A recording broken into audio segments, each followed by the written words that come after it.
ஊடக நண்பர்கள், பத்திரிகையாளர்கள் அனைவருக்கும் இந்திய கம்யூனிஸ்ட் கட்சியின் மாநில குழுவின் சார்பில் முதலில் வணக்கத்தை நான் தெரிவித்துக் கொள்கிறேன். என்னுடன் உங்களை சந்திப்பதில் கட்சியினுடைய மாவட்ட செயலாளர் தோழர் சௌரி, கட்சியின் நிர்வாக குழு உறுப்பினர் தோழர் பாரதி, அதேபோன்று துணை செயலாளர் முருகன், முன்னணி தோழர்கள் பலர், அனைவர் சார்பிலும் உங்களுக்கு வணக்கத்தை தெரிவித்துக் கொள்கிறேன். நேற்று தமிழ்நாடு முதல்வர் இந்திய நாட்டின் பிரதமரை சந்தித்திருக்கிறார். இது மரியாதை நிமித்தமான சந்திப்பு என்று கூறப்பட்டாலும் சில கோரிக்கைகளையும் நம்முடைய முதல்வர் முன்மொழிந்திருக்கிறார். குறிப்பாக தமிழ்த்தாய் வாழ்த்து அரசு நிகழ்வுகளில் தமிழ்த்தாய் வாழ்த்துக்கு முன்னுரிமை அளிக்க வேண்டும் என்று அவர் கோரிக்கை வைத்திருக்கிறார். அதை பிரதமர் ஏற்க வேண்டும் என்று நாங்கள் கேட்டுக்கொள்கிறோம். எந்த இந்தியாவுடைய இதர தேசபக்த பாடலுக்கு தமிழ்நாடு எதிரானதல்ல. ஆனால் தமிழுக்கு அவரவர் தாய்மொழிக்கு முன்னுரிமை, அதுபோல் தமிழுக்கு இங்கே முன்னுரிமை வழங்க வேண்டும் என்று நாங்கள் கேட்டுக்கொள்கிறோம். மொழிவழி மாநிலங்களின் கூட்டிசைவுதான் இந்தியா. எனவே அந்த மொழிக்கு, தாய்மொழிக்கு முன்னுரிமை அளிக்க வேண்டும் என்று முதல்வர் கோரியது மிக மிக சரி. பிரதமர் அதை ஏற்க வேண்டும் என்று நாங்கள் கேட்டுக்கொள்கிறோம். அதேபோன்று வான்வழி அமைப்பு, விமான தொழில்நுட்பத்தில் இந்தியா முன்னேறி வருகிறது. வான்வழி அமைப்பு தமிழ்நாட்டிலிருந்து இடம்பெறுவது சரியல்ல. அது தமிழ்நாட்டில் இந்த வான்வழி அமைப்பை உருவாக்க வேண்டும் என்று நாங்கள் கேட்டுக்கொள்கிறோம். அதேபோன்று மேகதாது அணை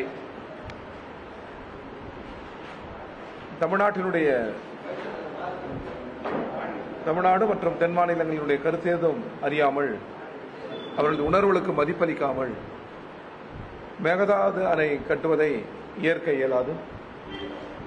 இது நீர் சம்பந்தமான பிரச்சனை மட்டுமல்ல, தமிழ்நாடு நீருக்கு ஏங்குகிற பகுதியில் இருக்கிறது.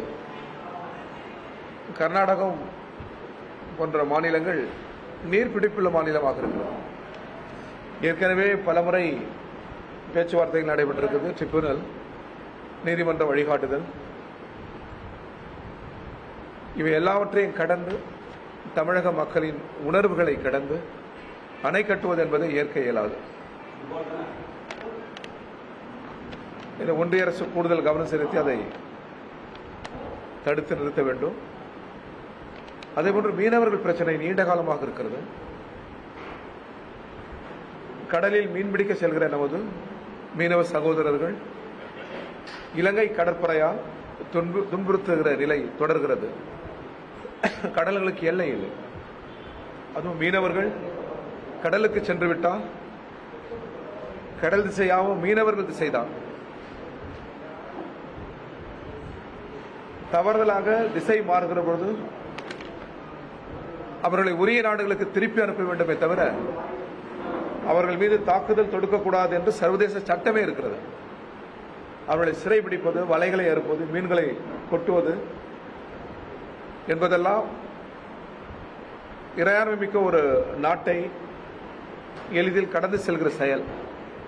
எனவே அண்டை நாடு இலங்கை நட்பு நாடு, அதற்குரிய இலக்கணத்தோடு அது நடந்து கொள்ள வேண்டும். மீனவர்களை சிறைபிடிப்பது, அவர்களின் பொருட்களை அழித்தொழிப்பது, ஆயுள் கால சொத்துக்களை அழித்தொழிப்பது என்பதெல்லாம் ஏற்க இயலாது. இது குறித்து ஒன்றிய அரசு கூடுதல் கவனம் செலுத்த வேண்டும். இந்த பிரச்சனைக்கு ஒரு நிரந்தர தீர்வுக்கு சிந்திக்க வேண்டும். கச்சத்தீவு என்பதே ஒரு நட்பின் அடையாளம் தான். இது தொடர்ந்து தமிழக மீனவர்கள் தாக்கப்பட்டால், அது இன்னும் தொடர்மையானால், கச்சத்தீவு குறித்தும் நம்முடைய ஒன்றிய அரசு சிந்திக்க வேண்டும் என்று நாங்கள் கேட்டுக்கொள்கிறோம். அதே போன்று பல்கலைக்கழகங்களுடைய வேந்தர், ஆளுநர் அல்ல, தமிழக முதல்வர் தான். இது சட்ட போராட்டத்தில் நாம் பெற்றிருக்கிறோம். மக்களால் தெரிவு செய்யப்பட்ட மாநிலத்தின் முதல்வர் தான் பல்கலைக்கழக வேந்தர் பொறுப்பை ஏற்பது சரி என்று நாங்கள் கருதுகிறோம். ஆளுநர் அல்ல. இது குறித்து உயர்கல்வி அமைச்சர் சொன்னது அந்த கருத்தியல் ஏற்புடையதல்ல. அந்த கருத்தை அவர் மறுபரிசீலனை செய்ய வேண்டும். தமிழக முதல்வரும் அதில் மிக உறுதியாக இருக்க வேண்டும். இது நமது உரிமை, போராடி நாம் பெற்றிருக்கிற உரிமை. அதை நாம் இழந்துவிடக்கூடாது. கீழடி குறித்த அமர்நாத் ராமகிருஷ்ணனுடைய ஆய்வறிக்கை தமிழர் தம் தொன்மைகளை உலகுக்கு அறிவிப்பது, தமிழர்களின் மொழி, தமிழர்களின் நாகரிகம், தமிழர்களின் வாழ்வியல், உலகத்தோடு அவர்களுக்கு இருந்த உறவு என்பதுதான் அந்த அறிக்கை. எனவே அந்த அறிக்கையை வெளியிட வேண்டும். கீழடி ஆய்வுகள் தொடர்வதற்கு ஒன்றிய அரசு அனைத்து உதவிகளையும் செய்ய வேண்டும். அது கடமை. தமிழர்களின் தொன்மை என்பது இந்தியாவிற்கு பெருமை சேர்ப்பது. உலகத்தின் மிக தொன்மையான நாடுகளுடன், விரலிட்டு எண்ணக்கூடிய நாடுகளுடன் நீண்ட நெடுங்காலம் கலாச்சார, வர்த்தகம் போன்ற உறவுகளை, கடல் வழி உறவுகளை கொண்டிருந்த நாடு தமிழ்நாடு. எனவே அது குறித்த ஆய்வுகள் மேலும் மேலும் வெளிப்பட வேண்டும். இது இந்தியாவிற்கே, தமிழ்நாட்டிற்கு மட்டுமல்ல, இந்தியாவிற்கே சிறப்பு. எனவே அது குறித்து ஒன்றிய அரசில் கூடுதலாக சிந்திக்க வேண்டும் நாங்கள் கேட்டுக்கொள்கிறோம். கேரள முதல்வர் தோழர் பினராயி விஜயன் அவர்களின் இல்லம், வாடகை வீடு, அவரது இன்னொரு வீடு, இந்த இரண்டிலும் இடி ரெய்டு என்பது ஏற்கத்தக்கதல்ல. சட்டப்படி யார் வீட்டில் வேண்டுமானாலும் இடி ரெய்டு நடத்தலாம் என்பது வேறு. ஆனால் ஆட்சிக்கு வந்து 12 ஆண்டுகளில் அது ஏன் ஒரு பிஜேபி தலைவர்கள் வீடுகளில் ரெய்டு நடைபெறவில்லை? இதற்கு ஒன்றிய அரசு பதில் சொல்ல வேண்டும். இடி ரெய்டு நடத்தி வழக்குகள் போட்டால் அவர்கள் பிஜேபியில் சேர்ந்து விட்டால் சுத்தமாக்கி விடுகிறார்கள். பிஜேபி என்ன அரசியலில் சுத்தம் செய்கிற மெஷினா? பலர் வீடுகளில் ரெய்டு நடைபெற்றிருக்கிறது, வழக்கு இருக்கிறது. அவர்களெல்லாம் பிஜேபியில் சேர்ந்து விட்டால் அந்த வழக்கை அமைதியாகி விடுகிறது. இப்படி அப்பட்டமாக அரசியல் சாசனத்தை மீறுவதும், பழிவாங்கும் நடவடிக்கையில் இடியை பயன்படுத்துவதும் இந்தியா போன்ற மிகப்பெரிய ஜனநாயக நாட்டிற்கு ஏற்புடையதல்ல. உலகின் மிகப்பெரிய ஜனநாயகத்தினுடைய பிரதமர், இந்தியாவின் பிரதமர், இதையெல்லாம் பார்வையாளர் மாடத்திலிருந்து பார்ப்பதும் சட்ட முறைமை அல்ல, ஜனநாயக விழுமியம் அல்ல.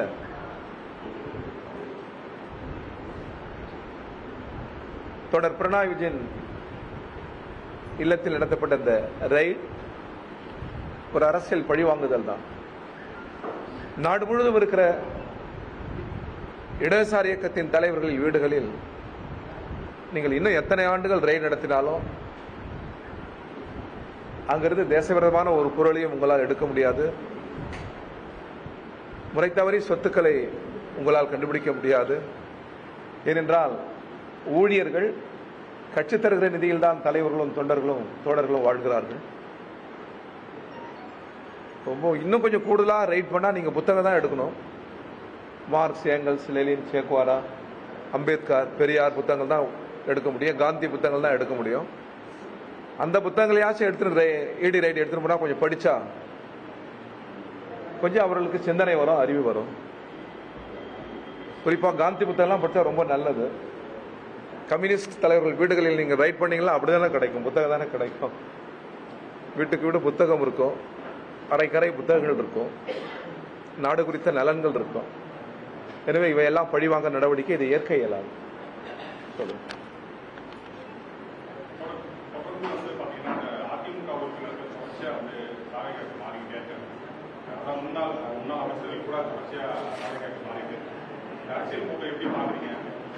இல்லை, இது ஏற்க இயலாது.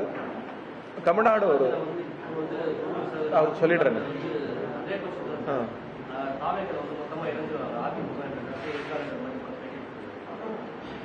இது தமிழ்நாட்டினுடைய மக்களின் விருப்பங்களுக்கு மாறானது, மக்கள் அளித்த தீர்ப்புக்கு மாறானது, தமிழகம் பின்பற்ற வேண்டிய அரசியல் நெறிகளுக்கு மாறானது. இது ஏற்க இயலாது. தாவேகாவுக்கு இடதுசாரிகள் தருகிற, விடுதலை சிறுத்தைகள் உள்ளிட்ட இடதுசாரிகள் தருகிற ஆதரவே போதுமானது. எனவே சட்ட நெறிகளுக்கு புறம்பான எந்த செயலிலும் ஈடுபட்டு ஒரு ஆதரவை கோருவது என்பது ஏற்புடையதல்ல.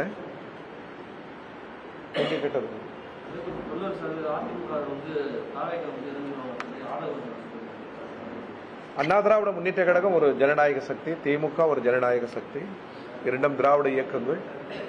பல கட்சி இயங்க முறை கொண்ட ஒரு நாட்டில் இந்த கட்சிகள் எல்லாம் இருக்க வேண்டும் என்று கம்யூனிஸ்ட் கட்சி கருதுகிறது.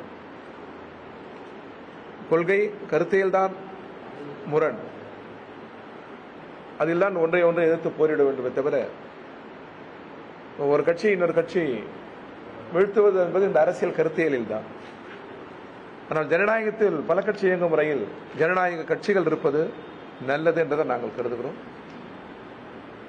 விருப்பத்தின் பேரில் ஒருவர் எந்த ஒரு கட்சியும் தேர்ந்தெடுக்கலாம், அது வேறு. இந்த முறைமைகள் ஏற்புடையதல்ல.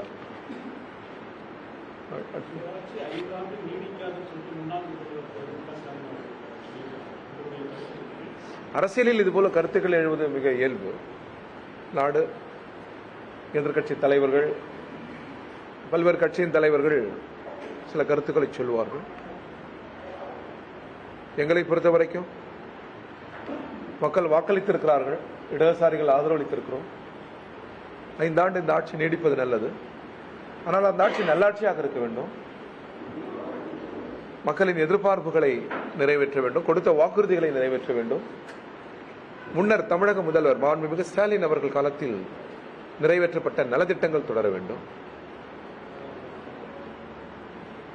இன்றைய முதல்வரும் மாண்புமிகு விஜய் அவர்களும் புதிய புதிய நலத்திட்டங்களை கொண்டு வர வேண்டும்.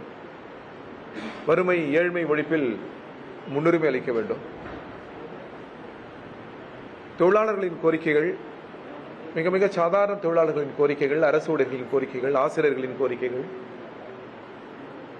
மருத்துவமனை ஊழியர்களின் கோரிக்கைகள், பல கோரிக்கைகள் கிடைப்பில் இருக்கிறது. அந்த கோரிக்கைகள் எல்லாம் நிறைவேற்ற வேண்டும் என்று நாங்கள் கேட்டுக்கொள்கிறோம்.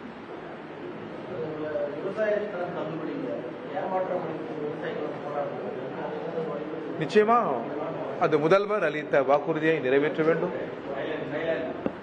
நிதி போதவில்லை என்றால் ஒன்றிய அரசு உரிய நிதியை தந்து தமிழகத்திற்கு உரிய நிதியை தர வேண்டும்.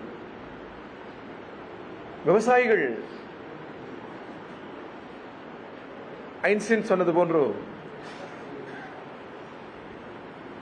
உயிரியல் விஞ்ஞானிகள் அவர்கள். வேற எந்த தொழிலும் உயிர் தொழில் அல்ல, விவசாயம் மட்டும்தான் உயிர் தொழில். தாய் கருசுமந்து குழந்தையை பெற்றெடுப்பது போல் நிலத்தில் கருத்தால் உழுது உலகுக்கே வாழ்வளிக்கிற விவசாய தொழில் என்பது உயிரியல் தொழில். அதற்கு கடன்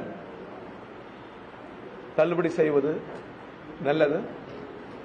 இன்னும் கூடுதலாக அவர்களுக்கு உதவிகள் செய்து விவசாயம் பெருக வேண்டும். சீனாவில் புதிய புதிய முறைகளில் விவசாயம் உச்சத்தை தொடுகிறது, வியப்பளிக்கிறது சீன விவசாயம். அதைவிட திறமை மிக்கவர்கள் நம்முடைய விவசாயிகள். அவர்களுக்கு போதிய நிலமும் போதிய உதவியும் இருந்தால் சீனாவை விஞ்சுகிற வகையில் தங்கள் திறமைகளை அவர்கள் வெளிப்படுத்துவார்கள். அரசு இதெல்லாம் கணக்கில் கொண்டு விவசாயிகளின் கடன்களை ரத்து செய்ய வேண்டும். இன்னும் கூடுதல் உதவிகளை அவர்களுக்கு செய்ய வேண்டும். உலகில் வேற எந்த தொழிலை விட மிக சிறந்த தொழில் விவசாய தொழில். அது நெருக்கடிக்குள்ளாவதும் அருகி வருவதும் ஏற்புடையதல்ல. அமைச்சர் விஸ்வநாதன் நேற்று வந்து பல்கலைக்கழக வேந்தர்களுடைய கருத்தை சொன்னது மறைமுகமாகவும் காங்கிரஸோட ஆட்சியை கொண்டு வரதுக்கான உரிமை இருக்குது. அதனால ஒரு தேசிய கட்சியோட ஆட்சியை மறைமுகமாக கொண்டு வரதுக்காக முயற்சிக்கிறது சொல்லலாம். இல்ல, அது எப்படி எடுத்துக்கிறீங்களோ தெரியல. ஆனால் அந்த கருத்தியல் ஏற்புடையதல்ல.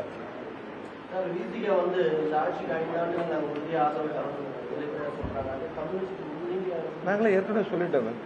நாங்களும் முதல்ல ஆதரவு கொடுத்துட்டோம், வெளிப்படையாக சொல்லிட்டோம். இந்த ஆட்சி நல்லாட்சியாக இருக்க வேண்டும், கொடுத்த வாக்குறுதிகளை நிறைவேற்ற வேண்டும். அவ்வளவுதான்.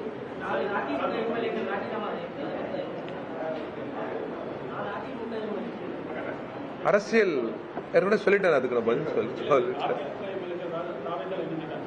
மீண்டும் அவர்களுக்கு வாய்ப்பு தரும் ஒரு பேச்சு இருக்கு. அந்த மாதிரி ஒரு நிலைப்பாடு தாவேக்கா எடுத்தால் விவசாயிகளுடைய முடிவு என்னவாக ஆதரிப்பு? அந்த சூழலை நாங்கள் அந்த முடிவை சொல்றோம். ஆனால் மக்கள் எல்லாவற்றையும் கண்ணுறுகிறார்கள். மக்கள் யாவற்றுக்கும் மேல் மக்கள் எப்பொழுதுமே நல்ல தீர்ப்பை அளிப்பார்கள். அவங்க வேட்பாளராக அறிவிச்சாங்கன்னா அவங்களுடைய முடிவு என்னவாக? அதுக்கு அந்த கால சூழலில் நம்ம கணித்து ஒரே ஒரு தலைவராக சொல்வதை விட ஒரு கோடி ஒரு கருத்தை நாங்கள் சொல்லுவோம், அந்த சூழலில் சொல்லுவோம். அதிலே பொது வேட்பாளராக நிறுத்துவதற்கு வாய்ப்பு இருக்கு. பாமக தலைவர் அன்புமணி ராமதாஸ் கொஞ்சம் பொறுக்கலாம், காலம் இருக்க பொறுத்து அந்த சூழல் வருகிற போது கருத்தை சொல்லலாம். சொல்லுங்க sir. TVK is very deliberate வந்து left support, PCK, IUML support வேணும்னு வாங்கினாங்க. And now அவங்க இந்த ஹார்ஸ் ட்ரேடிங் எல்லாம் பண்ணி ADMK மினிஸ்டர், ADMK MLAs வாங்கியிருக்காங்க. So this move is evidence that they are not left leaning by ideology or politics. Will this have an effect in the future with the alliance and your support? இல்லை, நாங்கள் ரொம்ப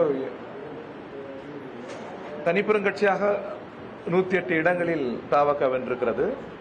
இது மக்கள் அளித்த தீர்ப்பு. மக்கள் அளித்த தீர்ப்பை அவர்கள் முன்மொழிந்ததை இடதுசாரிகள் வழிமொழிந்திருக்கிறோம். அதற்கு காரணம் மக்கள் அளித்த தீர்ப்பை மதிக்க வேண்டும் என்பது மட்டுமல்ல, இன்னொரு தேர்தல் திணிக்கப்பட்டு விடக்கூடாது. இன்னொன்று மிக முக்கியம், இந்த இடைப்பட்ட காலங்களை ஆளுநர் பயன்படுத்தி விடக்கூடாது. இதற்கு தான் நாங்கள் ஆதரவளித்திருக்கிறோம். சிலர் கணிப்பது போல் எந்த நிர்பந்தங்களையும் நாங்கள் செய்ய மாட்டோம். பலர் வெளியிலிருந்து கல்லடிப்பது, அவர்கள் குடைச்சல் தருவார்கள், அவர்கள் நம்பத்தகுந்தவர்கள் அல்ல, எப்பொழுது வேண்டுமெல்லாம் அவர்களால் கவிழ்ந்து விடும். முன்னாள் முதல்வர் அதற்காக தான் உள்ளே அனுப்பியிருக்கிறார். அவர் நினைக்கிற பொழுது கவிழ்த்து விடுவார், அவர்கள் வெளியே வந்து விடுவார்கள் என்பதெல்லாம் கணிப்பு தவறு. கம்யூனிஸ்ட் கட்சி அவ்வாறு அல்ல. 100 ஆண்டு கால வரலாற்றில் எந்த ஆட்சியும் நாங்கள் கவிழ்த்ததாக வரலாறு இல்லை. ஒரே ஒரு முறை மன்மோகன் சிங் ஆட்சியில் நாங்கள் ஆதரவை வாபஸ் பெற்றோம். அந்த அரசியல் உங்களுக்கு தெரியும். வேறு எந்த நிர்பந்தங்களையும் கொடுத்து அமைச்சர் பதவி வேண்டும் அல்லது வேறு வேறு அனுகூலங்கள் வேண்டும் என்று எப்பொழுதுமே நாங்கள் முன்மொழிந்தது அல்ல என்பது நாட்டுக்கே தெரியும். இப்பொழுதும் கூட இந்த ஆட்சி 5 ஆண்டுகள் நீடிக்க வேண்டும், அது நல்லாட்சியாக இருக்க வேண்டும், அதான் மக்களுடைய விருப்பம். அந்த விருப்பத்துக்கு எப்பொழுதும் நாங்கள் இடையராக இருக்க மாட்டோம். நாங்கள் ஆதரவளித்திருக்கிறோம். அதே நேரத்தில் நிகழ்ச்சி வளர்ச்சியின் மீது எங்கள் கருத்துக்களை சொல்வோம். தவறென்றால் தவறு என்போம்.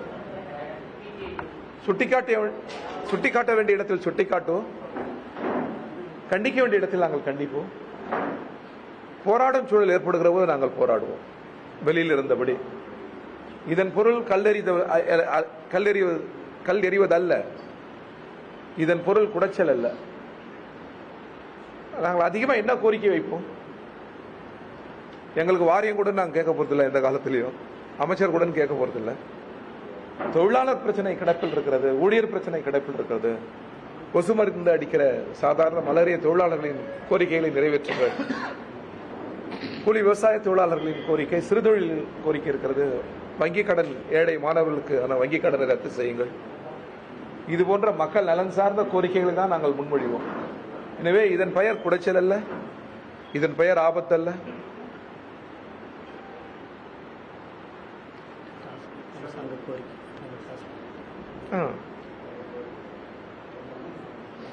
சார், கூட்டணியிலே இருந்தாலும் தொடர்ந்து பாமக ஆளுங்கட்சி விமர்சித்தே வந்துள்ளது கடந்த காலங்களில். தற்போது கூட்டணி இல்லாவிட்டாலும் தாவேக்காவை பாமக நேரடியாக ஆதரித்து அறிக்கை வெளியிட்டு இது அவர்கள் நிலை, அவர்கள் அரசியல் நிலை, அவர்களது கருத்து. அது இது அவரவர்களுக்கான உரிமை. சொல்லட்டும். எல்லாவற்றையும் பகுத்தாய்ந்து காலச்சூழல் ஏற்படுகிற போது நல்ல தீர்ப்பை மக்கள் அளிப்பார்கள். டாஸ்மாக் தொழிலாளர்களின் கோரிக்கை கிடப்பில் இருக்கிறது. அமைச்சர்கள் பேசி தீர்ப்பதாக கூறியிருக்கிறார்கள். அவர்கள் கோரிக்கையை ஏராளமான கோரிக்கைகள் இருக்குது. அவர்களும் சாதாரண தொழிலாளர்கள் தான். எனவே அவர்கள் கோரிக்கையும் கூடுதலாக அரசு கவனத்தில் கொள்ள வேண்டும்.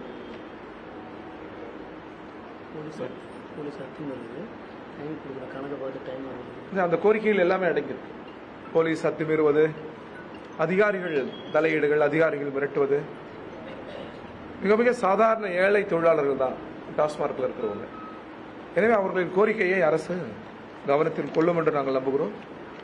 அமைச்சர்களும் உறுதியளித்திருக்கிறார்கள். அங்கன்வாடி, ஆஷா தொழிலாளர்கள் இவையெல்லாம் மிக மிக எளிய மக்களின் பகுதி நேர ஆசிரியர்கள், இதுபோல பல கோரிக்கைகள் இருக்கிறது அல்லவா?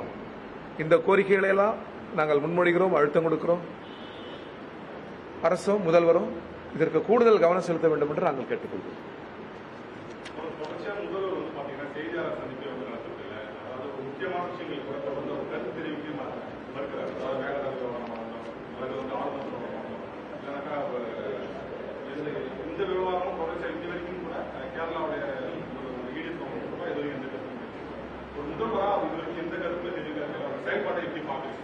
நிச்சயமாக முதல்வர் தனது கருத்து சொல்ல வேண்டும்.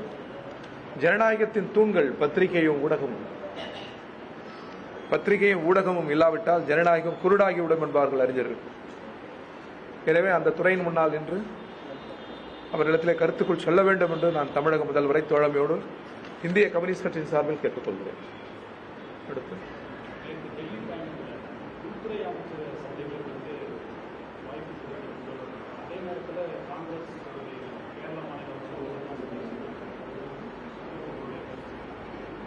அதிகாரபூர்வமாக உள்துறை அமைச்சருடைய அறிக்கை எதுவும் வெளிவரவில்லை.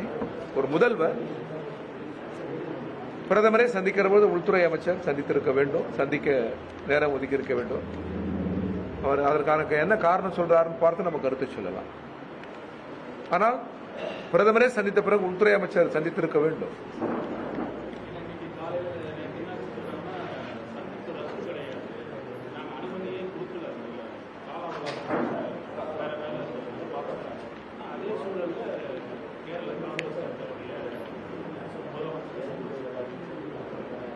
எப்பொழுதுமே உள்துறை சட்டத்தை கடந்து செல்லும், மாநில உரிமைகளில் அப்பட்டமாக தலையிடும். எப்பொழுதுமே வெளிப்படையாக உள்துறை இருந்ததில்லை. எனவே உள்துறையின் மீது இவ்வாறு சந்தேகம் எழுவது இயல்புதான். ஏற்கனவே குறிப்பிட்டது போல மாநில கட்சியோட தேசிய கட்சி முக்கியத்துவம் கொடுக்கிறது அரசு என்று இந்த உள்துறை அமைச்சர்கள் காங்கிரஸ் சந்திப்பு உறுதிப்படுத்தி. எனக்கு புரியல என்ன சொல்றீங்க.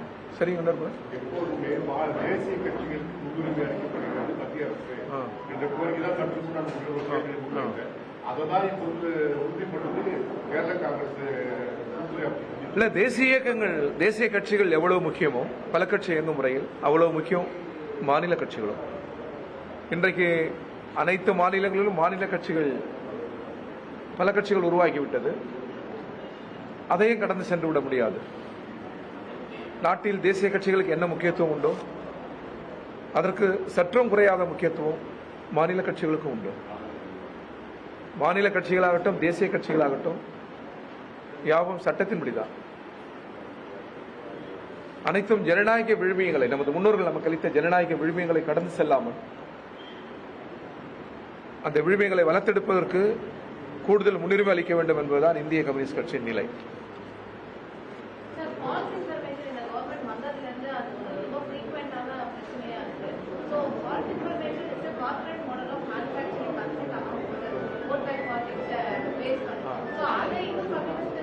நீங்க எங்களை பொறுத்தவரை லெனின் பல ஆண்டுகளுக்கு முன்னால் அக்டோபர் புரட்சி வெற்றியடைந்த பிறகு சொன்னார்.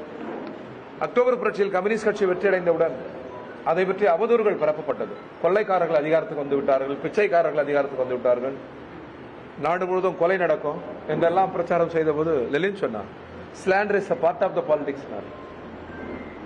எனவே அத்தகைய சிந்தனையில் அவர்கள் அவதூறுகளை செய்வார்கள். அவதூறுகளை எல்லாம் கடந்து செல்கிற அரசியல் விழிப்பு தேவை, அரசியல் உரையாடல் தேவை. காம்பாக்ஸ் பாலிடிக்ஸ் என்று சொல்லப்படுகிற அமெரிக்கா, ஐரோப்பிய நாடுகளில் கல்லூரிகளில், பல்கலைக்கழகங்களில் மாணவர்கள் பேசுகிற அரசியல் உரையாடல் இன்றைக்கு உலகமே உற்று நோக்குகிறது.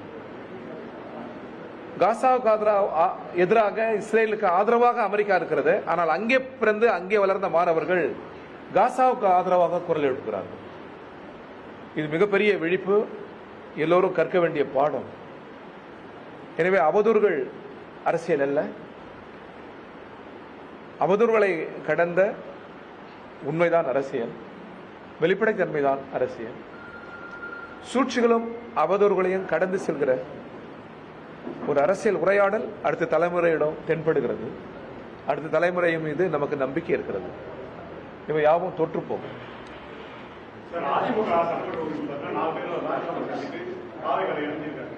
மறுபடியும் இடைத்தேர்தல் காவேரி சாதனை வந்து போட்டியிட போறாங்க. அவங்க வந்து ஆதரவு தெரிவிப்பாங்க போட்டியிட்டாங்க. இல்ல, கம்யூனிஸ்ட் கட்சி சட்ட நெறிகளை மீறுவதை ஆதரிக்காது, அறநெறிகளை மீறுவதை ஆதரிக்காது. அவ்வாறு ஒரு இடைத்தேர்தல் ஏற்படுகிற பொழுது இடதுசாரிகள் ஒரு சரியான நிலை எடுக்கும். ஓகே.